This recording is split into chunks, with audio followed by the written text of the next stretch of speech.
Hi hello வணக்கம். நான் உங்கள் ரீட்டா குலோத்துங்கன். இன்றைய பதிவில் நம்முடைய சேனலில் ஒரு சூப்பரான சத்தான தோசை ரெசிபி தாங்க பார்க்க போகிறோம். வாங்க வீடியோக்குள்ளே போகிறதுக்கு முன்னாடி இது வரைக்கும் நம்மளோட சேனலை சப்ஸ்கிரைப் பண்ணாதவங்க சப்ஸ்கிரைப் பண்ணிவிடுங்க. கூடவே இந்த தோசையை எப்படி செய்யலான்றதை பார்க்கலாம் வாங்க. பாருங்கள், இதுக்கு தேவையான பொருட்கள்னு பார்த்தா 1 கப் கருப்பு கவுனி அரிசி எடுத்திருக்கேங்க, 1 கப் நல்ல முழு பச்சை பயிர் எடுத்திருக்கேன். தேவையான அளவுக்கு நீங்கள் கருப்பு கடலை கொஞ்சம் எடுத்துக்கிடுங்க. நீங்கள் ஏற்கனவே இதெல்லாம் ஊற வச்சுக்கிட்டிங்கன்னா நீங்கள் டக்குன்னு இந்த தோசையை செய்துக்கலாம். இது ரொம்ப புளிச்சு வரணும் அப்படிலாம் இல்லை. இதில் நிறைய ஊட்டச்சத்து இருக்குங்க. இது நிறைய ஹை ஃபைபர் இருக்குது, அயர்ன் இருக்குது, கால்சியம் இருக்குது, ஜிங்க் இருக்குது, விட்டமின் B1 இருக்குது. இவ்வளோ சத்து நிறைஞ்ச இந்த க்ரீன் கிராம் நம்ம பெசரட்டு தோசைன்னு சொல்லுவாங்க. ஆனால் பார்த்திங்கன்னா இதுக்கு சைடிஷ்ஷே தேவையில்லைங்க. இப்போ நம்ம செய்ய போகிற தோசைக்கு நம்ம சைவ பிரியர்கள்லாம் இருக்காங்கன்னா இது சாப்பிட்டாங்கன்னா அவ்வளோ எனர்ஜியாக இருக்கும். கை வலி கால் வலி இருக்குது, சத்து இல்லை அப்படின்னு ஃபீல் பண்ண வேணாம். இதை கண்டிப்பாக வாரம் 2 முறை நீங்கள் கொஞ்சம் மெனக்கெட்டு ஈவினிங்கில் செய்து சாப்பிட்டிங்கன்னா இந்த ஈவினிங் ஸ்நாக்ஸ் சாப்பிட்ற பழக்கமும் குறைஞ்சிக்கும். இது நல்லாவே கொஞ்சம் ஒரு ஸ்நாக்ஸ் ரெசிபி மாதிரியே தான் நம்ம பண்ண போகிறோம். பாருங்கள், பச்சை பயிறு, கருப்பு கவுனி அரிசி, கடலை நல்லா ஊற வச்சு ஒரு 4-5 ஹவர்ஸ் ஊற வச்சுருங்க. கொஞ்சம் மிச்சமாக இருந்தால் கூட நீங்கள் ஃப்ரிட்ஜில் வச்சுக்கலாம், இன்னொரு முறை அரைச்சிக்கலாம். நான் பாருங்கள் ஒரு கப் எடுத்து ஊற வச்சேன். நல்லா கழுவிட்டு நம்ம மிக்சியிலே அரைச்சிக்கலாங்க. ஒரு 4 காஞ்ச மிளகாயும் ஊற வச்சுட்டா நமக்கு ஈஸியாக கிரைண்ட் ஆகிடும்.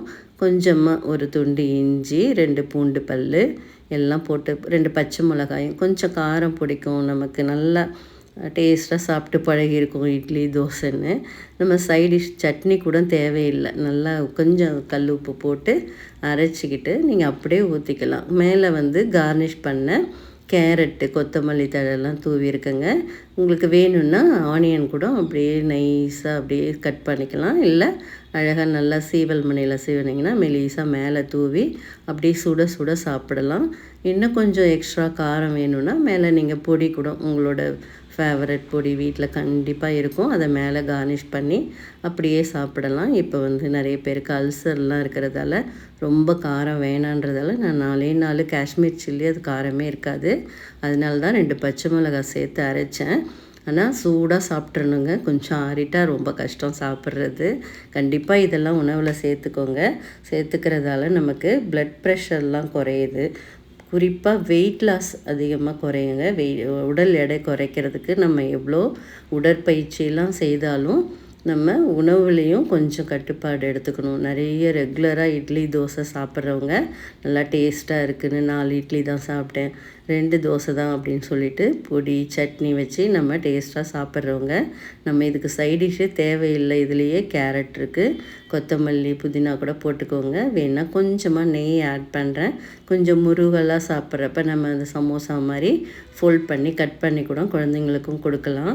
நல்ல உடல் எடையை குறைக்க பயன்படுறதால கண்டிப்பாக வாரம் 1 முறையாவது நீங்கள் இதை கம்பல்சரி தோசையாக செய்து சாப்பிட்ணுங்க. பாருங்கள், நல்லா குட்டி குட்டியாக குழந்தைங்க இருந்தாங்கன்னா உங்களுக்கு 3 தோசை, நல்லா ஃபுல் மூன் தோசைன்னு சொல்லி கொஞ்சம் வெஜிடபிள்ஸ் அவங்களுக்கு என்ன வெஜிடபிள் பிடிக்குமோ எல்லாம் அழகாக கார்னிஷ் பண்ணி சூப்பராக அப்படியே சுட சுட சாப்பிட்டுட்டாங்கன்னா ஒரு ஃபில்லிங்காக இருக்கும். பாருங்கள், அதனால தான் நான் வெரைட்டியாக கொஞ்சம் பெருசாக கட்டை தோசை மாதிரி, மெலிசாக பிடிக்கிறவங்களுக்கு மெலிசாவும், குழந்தைங்களுக்கு சின்னதாக ரவுண்டு குட்டி குட்டி தோசை, மினி தோசை அப்படின்னு சொல்லிட்டு வேணும்னா அவங்க எப்படி வேணாலும் பொடி கூட தூவிக்கலாம், இல்லை தேங்காய் சட்னி வேணாலும் சேர்த்துக்கலாம். ஆனால் இதில் நம்ம எல்லாமே கேரட்லாம் போட்டு இருக்கிறதால எதுவுமே தேவையில்லை. உடல் எடையை குறைக்கணும்னா நம்ம கொஞ்சம் தேங்காயையும் லைட்டாக கொஞ்சம் அவாய்ட் பண்ணிக்கணும். இதை நம்ம சூடாக சாப்பிட்டா சூப்பராக அந்த குட்டி குட்டியாக 2 தோசை சாப்பிட்டுக்கலாம், பெருசாக இருந்தால் 1 சாப்பிட்டுக்கலாம். நம்ம கண்டிப்பாக இப்போ நிறைய பேருக்கு வயிறு பிரச்சனைலாம் இருக்குது, நோய் எதிர்ப்பு சக்திக்கு இது நல்லா சப்போர்ட் பண்ணுது. கண்டிப்பாக சூடாக சாப்பிட்றணுங்க. கொஞ்சம் கூட ஆறிட்டால் சாப்பிட்றது ரொம்ப கஷ்டமாயிடும். ஏன்னா நம்ம இதில் உளுந்தெல்லாம் சேர்க்கலை, அரிசி, முழு கொண்ட கடலை, கருப்பு கடலை ஃபஸ்ட்பேக்காக கருப்பு கடலை, கருப்பு கவுனி அரிசியும் உளுந்து சேர்க்காத தோசைங்க. இதை நீங்களும் செய்து பாருங்கள். இந்த வீடியோ பிடிச்சிருந்தால் லைக் பண்ணுங்கள், ஷேர் பண்ணுங்கள். தேங்க்யூ.